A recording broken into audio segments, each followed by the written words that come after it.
everyone. Welcome back to Data Movers, the digital future. And hi, Maxie. Welcome back. Hi, thank you. I'm so happy to be recording another episode of this, and I've really been looking forward to this episode. It's kind of getting at the crux of a lot of what we've been talking about and what we'll continue to talk about. We here at Data Movers 2.0, if you will, or Data Movers, the digital future, we bring in leaders in the industry and academia, HR leaders, CEOs, just various leaders to talk about a different topic on each episode. In general, about closing the talent gap in our digital infrastructure industry. And today's topic is digital infrastructure training programs. But first, I'm getting ahead of myself. We have to have our little I have to ask you, first of all, if you've read anything interesting lately, Maxie. This is going to be embarrassing. So, how to start?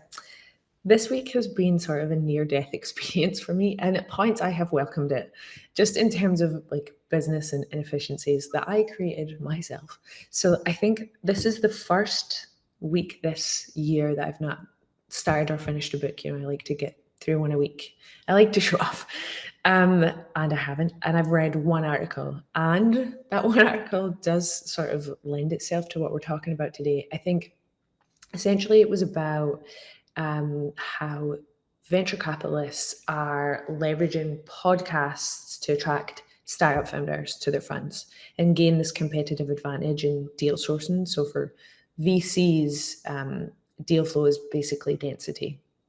And one of the things this article talked about was podcasts having basically direct access to those founders. And it got me thinking about ours and like just the show and the production and the effort that JSA puts into this and the effort that our panels put into this. And we have some heavy hitters on today's show. And you can see it became crystal clear in our little pre-show chat where we've got people on and it's their 5 a.m. and 10 p.m. and so on and so forth.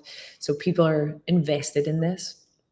And then sort of tying the two things together, I think that we are essentially, in our industry, the people become the product essentially, and the people that we want and that we need for our future are turning to podcasts for information because they offer this convenient, very on-demand way to learn, and there's almost no opportunity cost, right? You can be driving, you can be in the shower, whatever it is.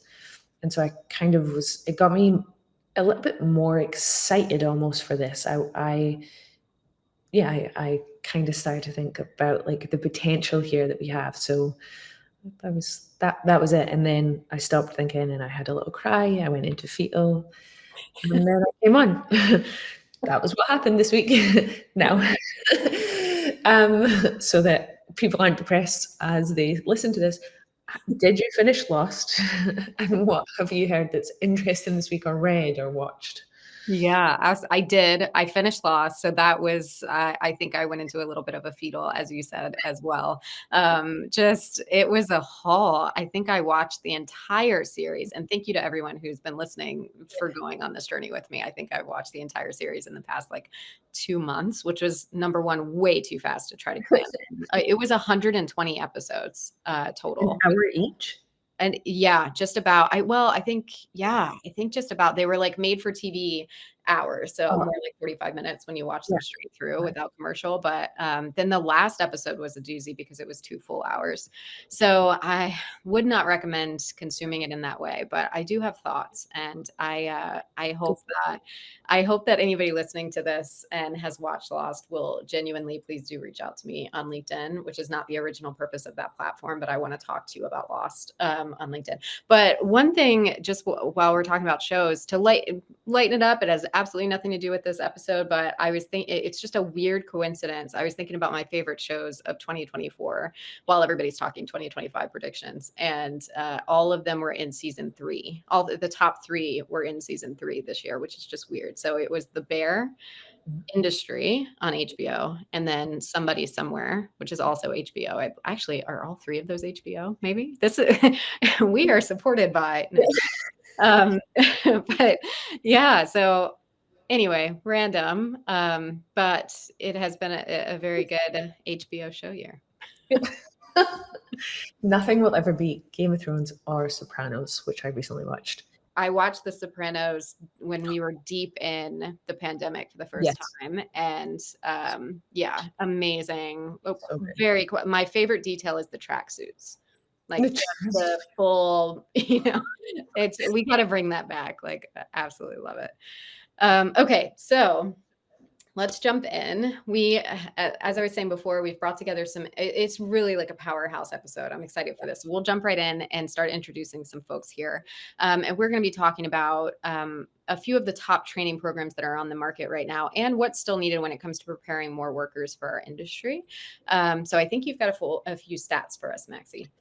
I do like the stats. So I think we mentioned a couple of these stats in an earlier episode, but I do think that they bear repeating. So according to iMasons, friend of the show, their 2024 State of the Digital Infrastructure Industry report.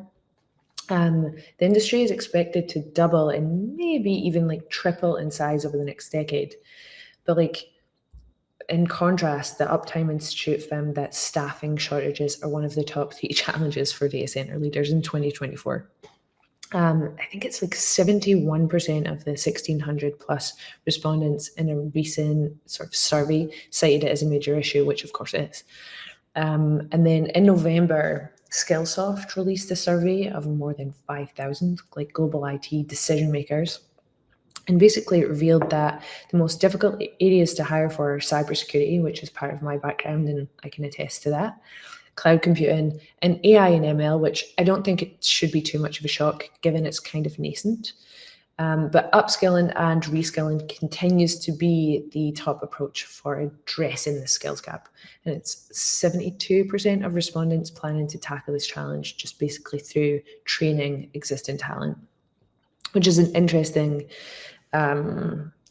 way to try to solve this, and we'll see how it goes.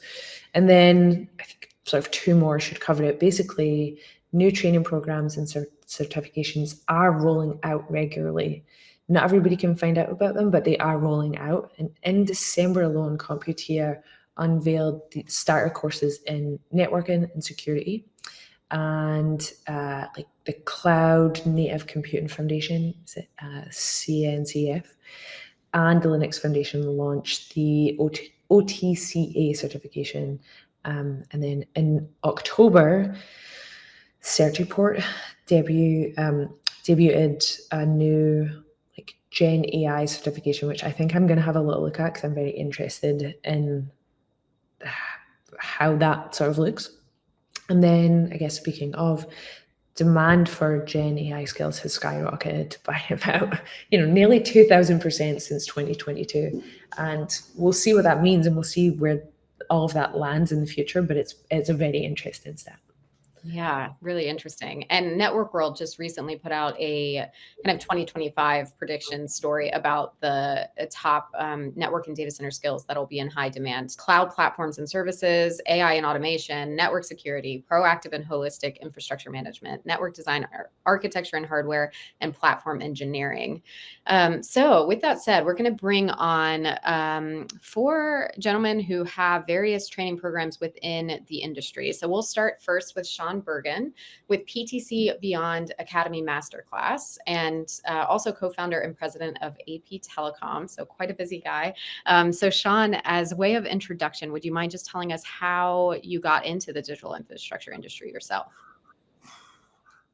Before it was digital. No, all jokes aside, I'm not that young, but no. So no, realistically, I just started off in sales in a telco in Australia, Telstra, and just looking after a patch of customers in a place called Victoria, and just going to conferences internally. I met a few folks within Telstra that were in the international space, and that really intrigued me as a young guy.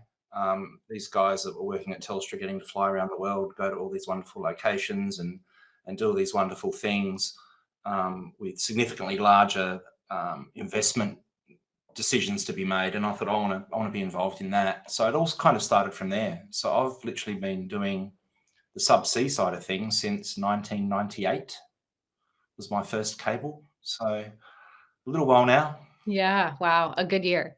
And what one word comes to mind? This is a hard one when you think about training new entrants into our industry. Adaptability Yeah, fair. is the word that comes to mind for me. Yeah. Is your cable, what became of your first cable? Do you know? Sadly, it's about to be decommissioned.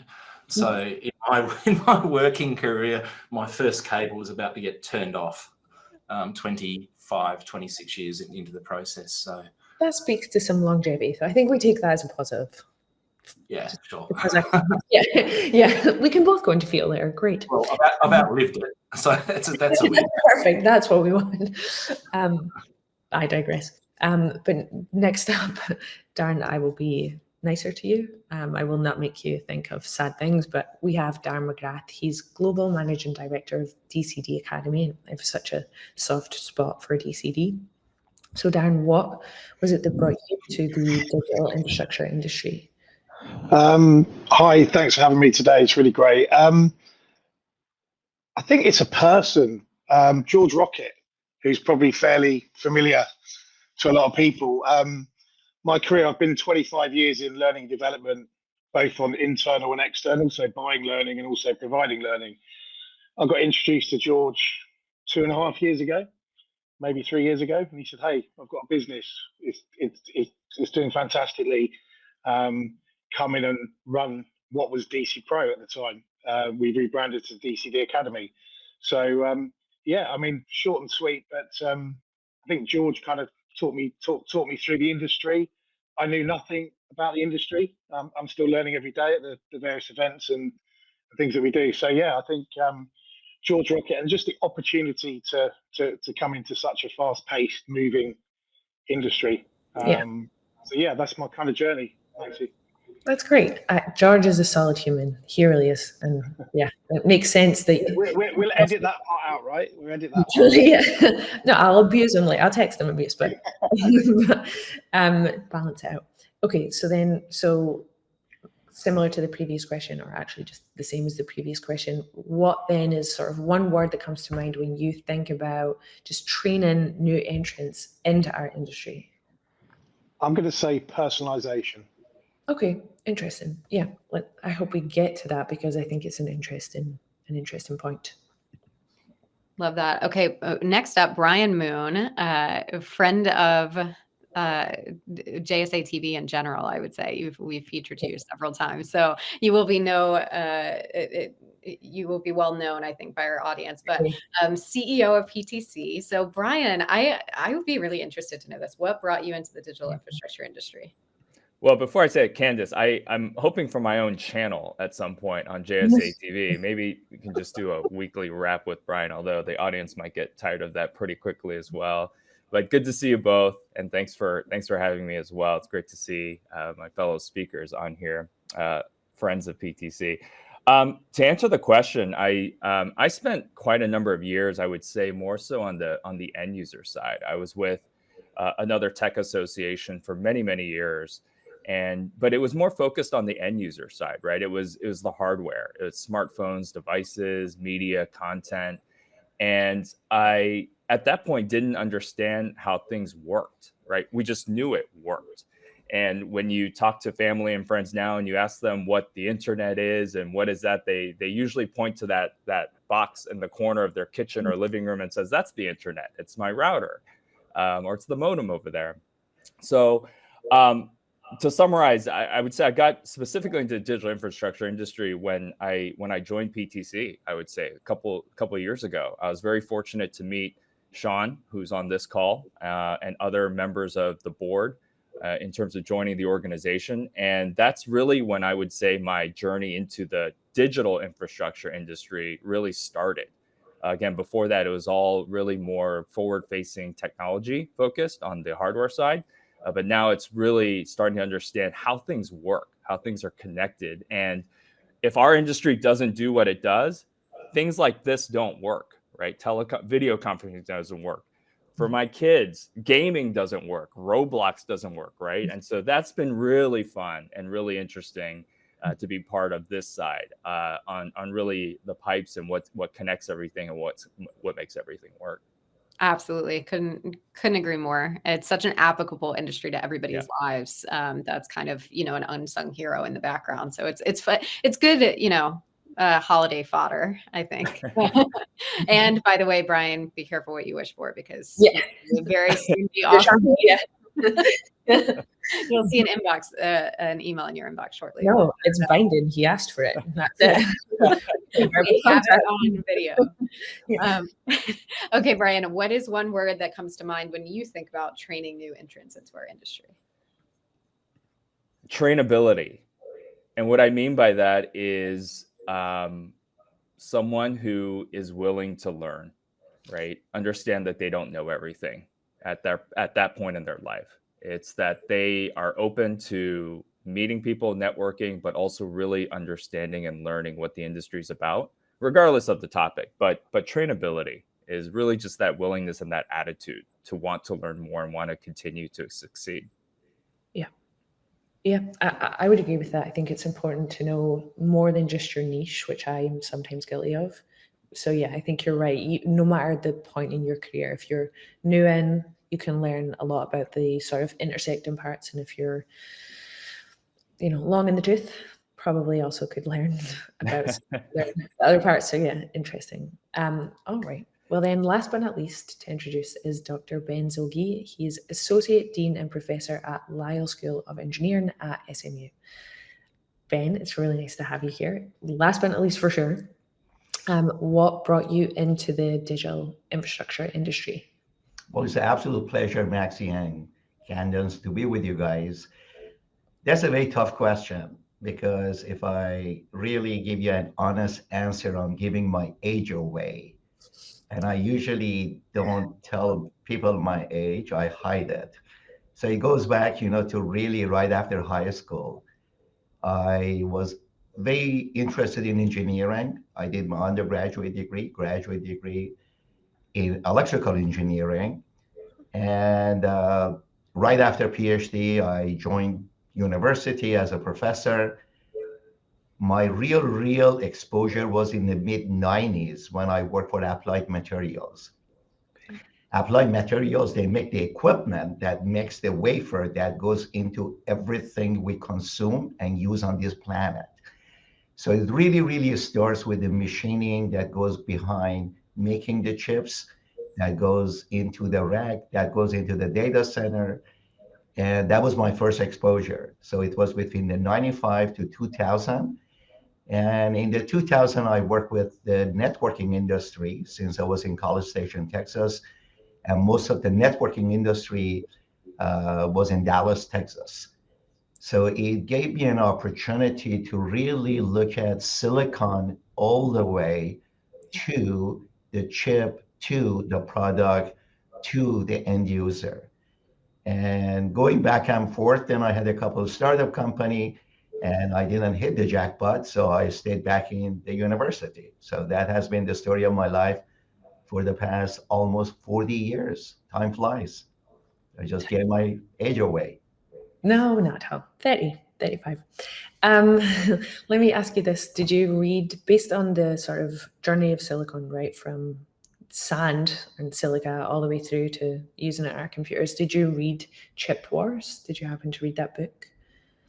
Yes, I did. Yeah. Did you find that to be sort of a good representation, abstracted a little bit, but a good representation of the journey? Absolutely. Yeah. I would recommend that book too for most people in our industry, for sure. Yeah. But I digress. What is one word that comes to mind when you think about training new entrants into our industry? Okay, that's a tough question. So if I want to use really one word, you're asking a professor to give you one. I would say innovation. Okay. I think in the past 15 years, the younger generation, they've been really watching a lot of innovation in our country and success of some of the most successful people. So I think a lot of people want to go ahead, have a bigger impact. on the society and on the industry. So I think I will go with innovation. Got it. Good word, Candice. All right. Yeah. And amazing that we've got innovation, trainability, personalization. Everybody kind of came at it from a different angle. All right. So we're going to bring everybody together. So true panel style here for a few minutes. I will start back in the beginning there with you, Sean, if you don't mind. And we'll just go around the horn. So you're all involved in some sort of digital infrastructure training program, or even two or more.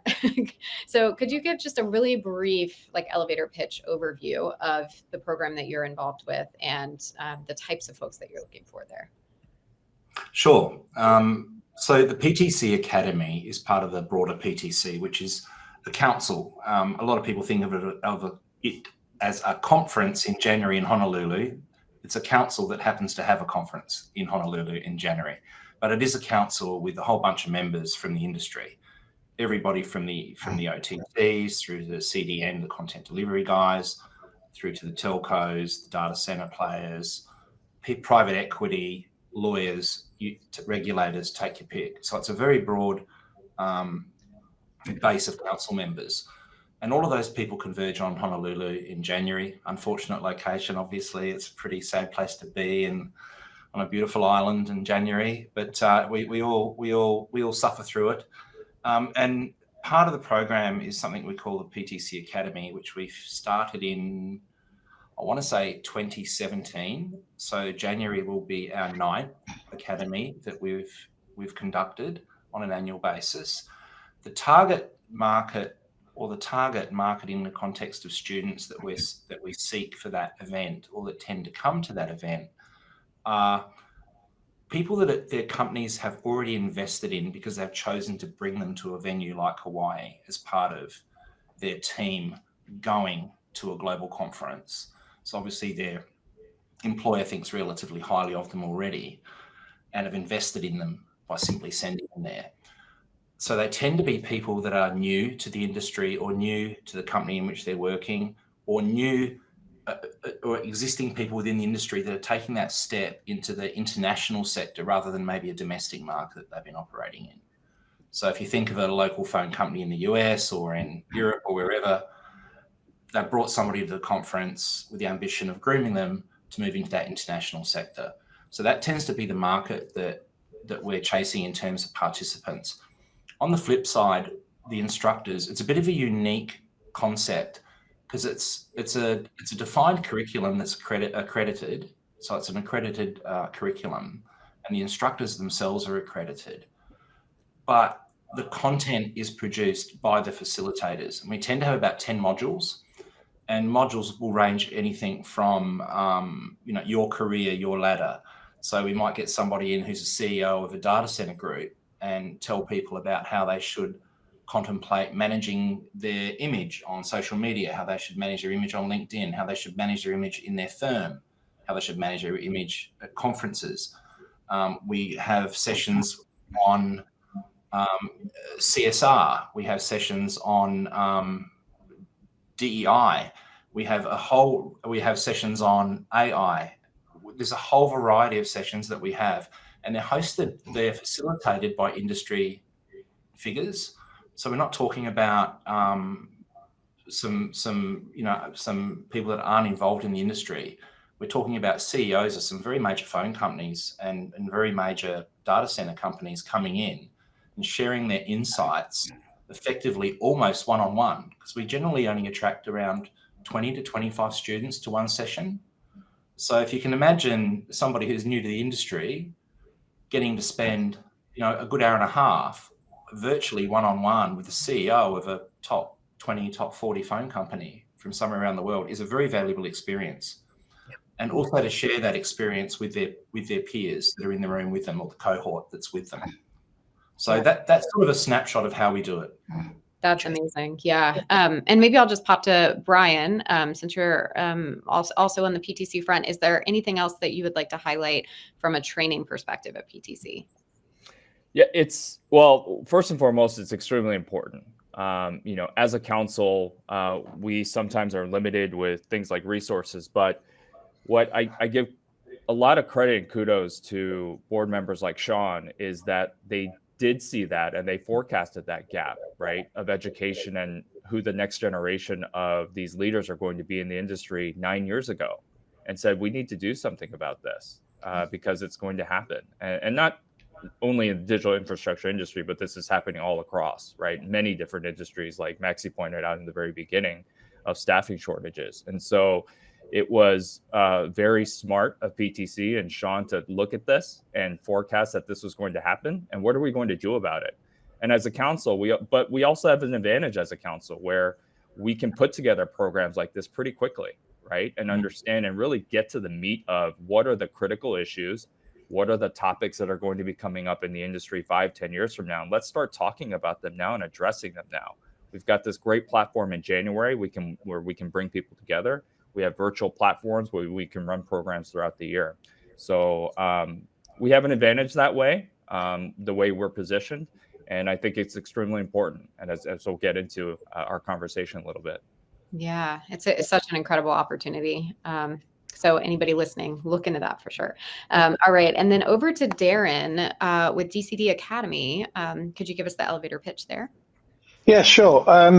So DCD Academy, part of the Data Center Dynamics group, which kind of puts us in a fairly envious position that all of the amazing content that our editorial teams and Maxi's been part of that, I know, and JSA at various events, we're kind of on the pulse as to what's happening in the industry.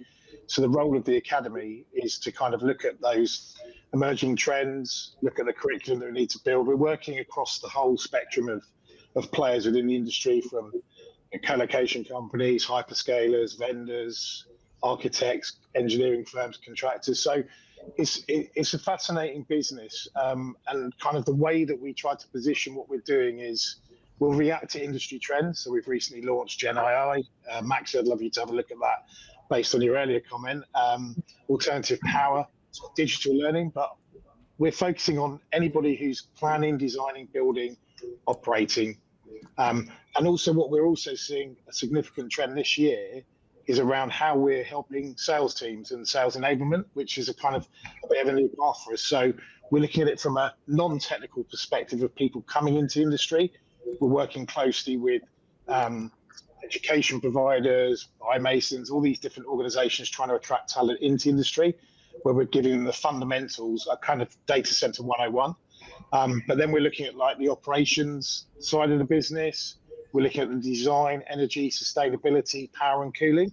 So I think that's kind of like the elevator pitch. And we're kind of, our focus, like we said, is reacting to what are the trends that are happening? What is the role that we can play? And actually, I think this is not necessarily in our elevator pitch as much, but actually, why does anyone go to a DCD event, right? They go to learn, to find something new. So there's so many learning opportunities, and it's our role as the Academy to kind of work on building curriculum. And we recently got our IESET accreditation as well, which is massive for us. It's taken us a year to actually get all of our design principles and our processes accredited, recognized. So yeah, that's the elevator pitch. Excellent. Thank you.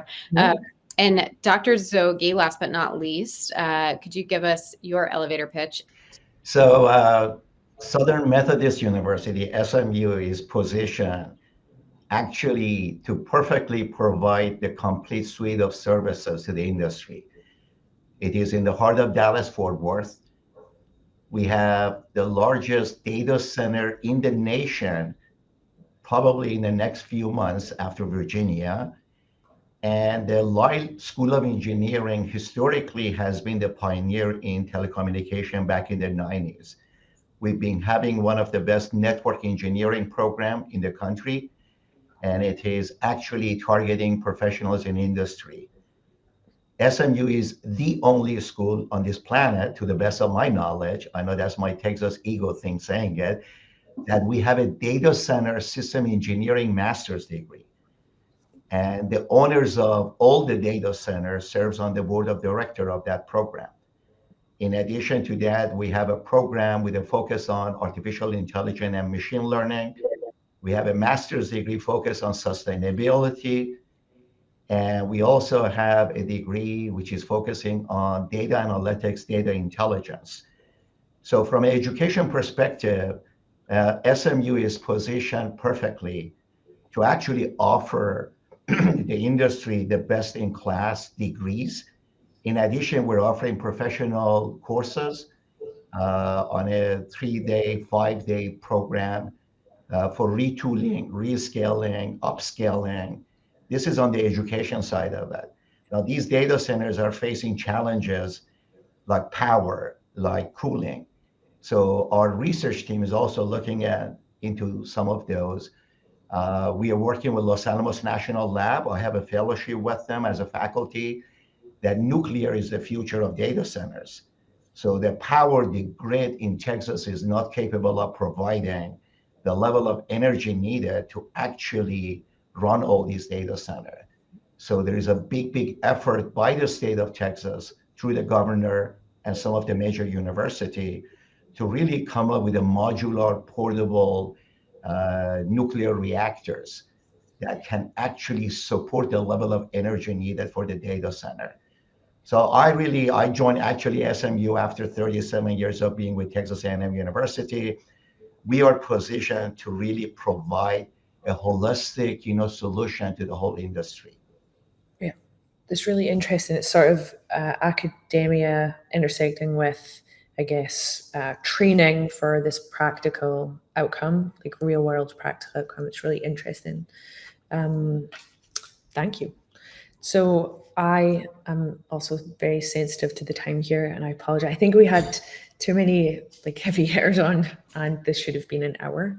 But maybe one of the things to do is just to go around and ask some of the questions I think will be really impactful for the audience. So Darren, I'll start with you here, and I'll just ask, what skills, including soft skills and certifications, are employers most seeking then for digital infrastructure roles? I think that's probably important for an audience to know.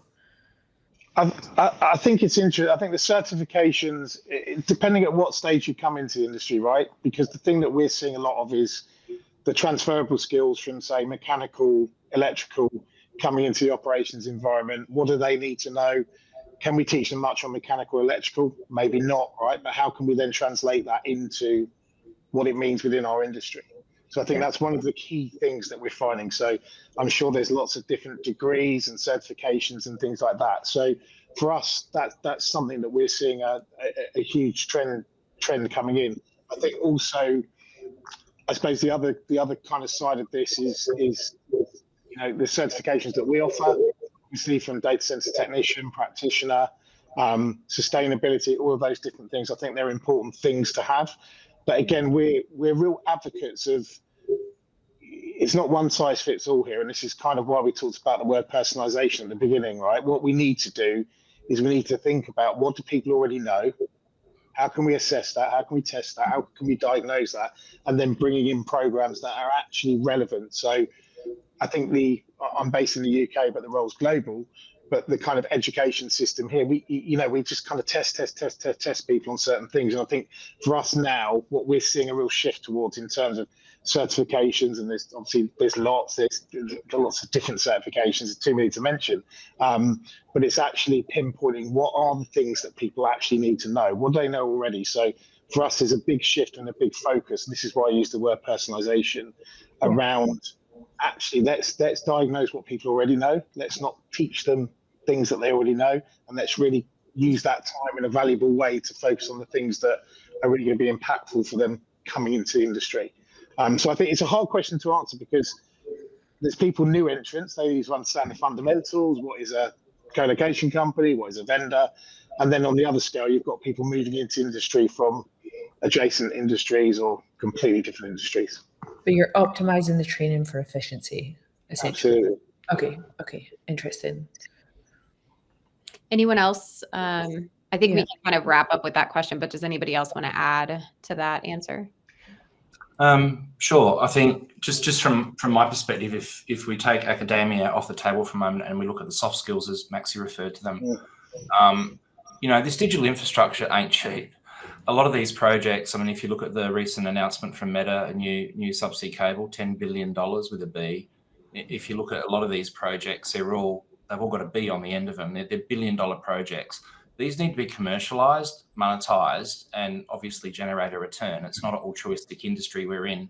And I think one of the gaps that I see from potentially the younger folks coming into the industry is the soft skills. And I think that you can have all the accreditation in the world and training in the world, but if you can't communicate, nobody closes a multi-$100 million deal over the phone or on WhatsApp. People need to communicate with each other face to face. And I think those skills are not being lost, but I think they need to be relearned, to be honest. Sean, I love what you said. Believe it or not, I teach a course on emotional intelligence for leadership development. And the feedback we get from industry is they love our engineers, but engineers, are lacking a lot of them in most universities, those soft skills that I call it essential skills, the leadership, communication, working as a team. And so we are adding some of those actually in a curriculum rather than putting it on the side. A lot of people look at soft skills as something that is nice, maybe is good to have. To me, is a requirement as important as knowing how to do coding and how to design an algorithm. So I 100% agree with you, Sean. And I'm so sorry. I just want to take 1 minute if we can. Can everybody give like a 10-second answer to this question? I can't miss this opportunity with so many, but I really want to ask this question of all of you. So what is your top piece of career advice for high schoolers or college students? If you could just say in like a few words. And I'll start with you, Brian. Yeah. So two-part real quick. Number one, having young children, don't post anything on social media that's going to come back and bite you. Right. And that's actually, it's true. I mean, there's no such thing as deleting something forever. If you put it online somewhere, it's going to come back. So watch that. I would say for career-wise, network, meet everyone and everywhere, anywhere you can. Network, use platforms like LinkedIn and other social media platforms in a really positive way, but network. Don't burn bridges. If you're moving from one organization to another, it's extremely important. This industry in particular is very, very small. It's less than 6 degrees of separation. Don't burn bridges. So I would say network, burn bridges, build positive relationships would be my advice. Very practical, very sound. Yes. What about you, Darren? 10 seconds, right? So I think it's understand the market, get under the hood of the market as much as you can. And be curious, be curious. Just kind of try and really understand, ask the people in the industry, make those connections. Yeah. Perfect. Dr. Zoghi? Tough question to talk to high school students. I do agree with Darren and Brian. I think be adaptable, be open, and try to be yourself. Find yourself and be the best version of yourself. Love that. And then wrapping up with you, Sean. Don't chase careers based on apps or trends. They come and go. What never goes away is digital infrastructure. So whether it's the data centers or the subsea cables or the terrestrial networks, those are there to make everything else work. So I know it sounds sexy to go and work for some big app company or some big CDN company, but guess what? They change. The digital infrastructure is always going to be there. So if you're looking for a long-term career in the industry, get down to layer one, guys. Layer one, yes. Down the stack. Totally agree. We are always seen as tech's less glamorous cousin. I say that all the time. You're so right. Well, that was a perfect way for us to wrap up, I think. Thank you so much. We could talk for another hour, and I wish we had another hour, but we will let you go. Be sure to check us out on jsa.net/JSATV if you like this episode, and our YouTube channel, Jamie's Shadow TV, where we will very shortly be featuring Brian's own channel. Find us all on LinkedIn. Thank you so much for being here for all of our participants today. We appreciate you. Thank you. Thank you very much. Thanks, Candace. Thanks, Maxine. Thanks, our audience. Bye, guys.